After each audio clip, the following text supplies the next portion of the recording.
How to fix Instagram profile picture not updating. Welcome back everyone to a quick guide video. If you're having issues changing your profile picture on Instagram for whatever reason, if it is not changing, in today's video let me show you some quick solutions to solve this issue. Now just straight away, the first thing that you can do in this case is try to clear the data and cache of your Instagram app. Sometimes these caches are the reasons these things are happening. So you can quickly hop out of your Instagram app. If you're using an Android, you can tap and hold the app of Instagram, head over to app info. If you're using an iOS device, you can head over to iPhone storage and then offload your application. Inside of this setting, tap on clear data and then tap on clear all data. What this would do is log you out of your Instagram account. So you need to again add in your credentials and log back in.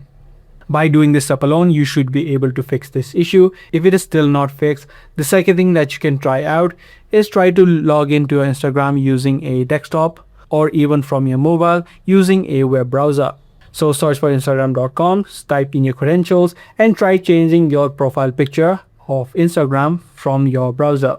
Now lastly, if none of these steps work out, make sure you check your internet connection or even try switching from your Wi-Fi to your cellular data and see if this fixes the issue. So that's pretty much all of the fixes that I have, and I do hope these fixes helped you out. If this video did help you out, be sure to subscribe. That's pretty much all for today. I'll see you in the next one.